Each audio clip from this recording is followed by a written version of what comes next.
Nah, bagaimana caranya kita membaca buku 300 halaman dalam waktu 5-10 menit tanpa membaca?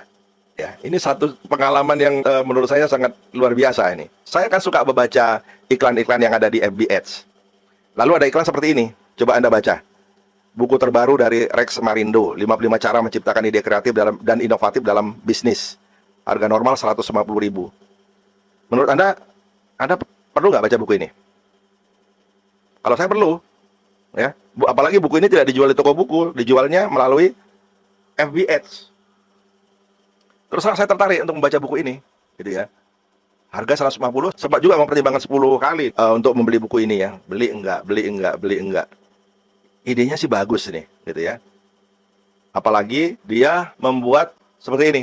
Bagaimana menciptakan ide kreatif dalam bisnis? Bagaimana menciptakan ide kreatif dalam kegiatan sehari-hari? Apa yang harus dilakukan saat otak kita stuck? Apa ya? Apa itu stuck? Bagaimana cara memulai untuk membangun bisnis? Nah, ini penting ini. Bagaimana cara mulai bangun bisnis ini? Kemudian cara-cara simpel menciptakan ide. Wah, penting ini. Bagaimana membuat bisnis yang inovatif? Wah, penting.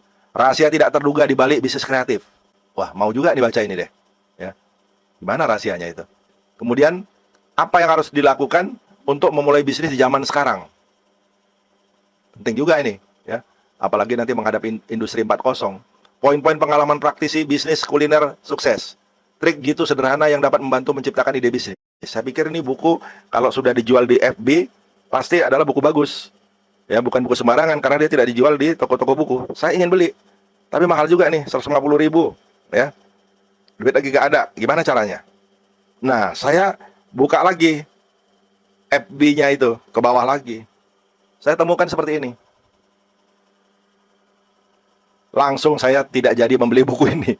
Tahu kenapa saya nggak mau beli buku ini? Saya bahas satu persatu. Saya bayangkan satu persatu apa isi buku ini. Mari saya jelaskan ya bagaimana cara kita membaca buku ini tanpa membaca isinya, melainkan dibantu dengan kisi-kisinya saja. Contoh begini. Modifikasi sama dengan kreativitas. Setuju nggak? Setuju ya? Saya bayangkan ya, seorang sedang memodifikasi sebuah barang menjadi jauh lebih baik dan sempurna daripada barang awalnya. Menurut Anda itu kreatif nggak? Yes, itu kreatif. Kalau gitu, kita nggak perlu baca bagian ini, karena kita sudah tahu dan bisa memberikan contoh sendiri kan. Kedua, orang sukses sama dengan guru. Anda bisa menjelaskan nggak kalau soal ini? Kalau saya bisa menjelaskan. Orang sukses, ya tentu dia berhak mengajar kan, karena dia sudah melewati kesulitan-kesulitan dan permasalahan, sehingga dia tahu mengatasinya. Jadi berhak dia jadi guru.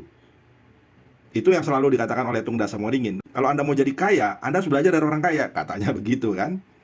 Ya wajar ya. Jadi sepakat ya kalau orang sukses sama dengan guru ya. Bisa nggak Anda kasih contoh? Nah, kalau Anda bisa kasih contoh, berarti Anda tidak perlu membaca bagian ini. Kalau kita baca lagi yang begini-gini, tentunya buang waktu. Sementara banyak buku yang harus kita baca. Jadi nggak mesti kan kita tahu pengalaman orang lain kan. Kalau memang pengalaman kita sendiri sudah cukup untuk memberikan contoh. Siapa yang berhak jadi guru itu? Ya. Oke, ketiga, lihatlah yang pasarnya sudah penuh. Anda ngerti nggak maksudnya? Ini prediksi saya begini ya. Dengan melihat pasar yang penuh, kita bisa menciptakan ide yang kreatif. Menciptakan barang baru atau menambah value edit dari barang yang pasarnya sudah penuh itu. Nomor 4, dari barang yang pasarnya sudah penuh itu. Jelas ya, itu nggak usah dijelaskan lagi. Yang keempat, membaca sama dengan gudang ilmu. Setuju Anda? Ya pasti setuju. Orang banyak membaca ya itu gudang ilmu. Untuk apa dijelaskan? Anda bisa uraikan lagi. Kalau Anda mau menulisnya, mau membicarakannya tentang isi buku ini, bahwa orang yang banyak membaca, tentunya dia menjadi perpustakaan berjalan, tempat orang bertanya. Nah, sekarang coba Anda menguraikan poin-poin berikutnya. Ya, misalnya ramah tamah ke pesaing atau calon pesaing. Prediksi saya dia akan berbicara, kita perlu jadi mata-mata kan, dengan cara kita berbaikan atau mengunjungi atau datang ke tempat pesaing. Kemudian seandainya. Nah, seandainya itu kan sesuatu kata-kata yang kreatif ya. Seandainya saya punya sayap, saya akan terbang gitu kan. Nah, sebagai latihan, silakan Anda mencoba menjelaskan masing-masing poin-poin ini. Kalau Anda bisa menjelaskannya semakin banyak, maka Anda sebetulnya sudah bisa membaca tanpa membaca. Saya sendiri terus terang 90% dari apa yang ada di dalam poin-poin ini saya sudah paham. Dan saya bisa menjelaskannya baik secara lisan maupun tulisan. Apakah ini karena background ilmu pengetahuan yang ada di belakang saya? Bisa jadi iya, bisa jadi enggak. Anda masih ingat kan pelajaran tentang photo reading? Bahwa apa yang kita baca secara sekelebat itu bisa masuk 100% ke dalam pikiran kita. Kita sudah jelaskan kan sebabnya kenapa. Apa itu sel batang, sel kerucut, Anda sudah paham. Ya, asal Anda latihan-latihan, Anda akan kaget sendiri mengapa saya bisa lancar untuk berbicara dan menulis. Dan tiba-tiba saja saya memiliki pemahaman tentang apa yang saya baca. Nah, ini adalah efek dari membaca 1 detik 2 halaman, atau baca secepat kilat, ya, atau baca photo reading. Jadi ini nyambung ya dengan pelajaran lalu ya, bahwa pelatihan kita ini terkait.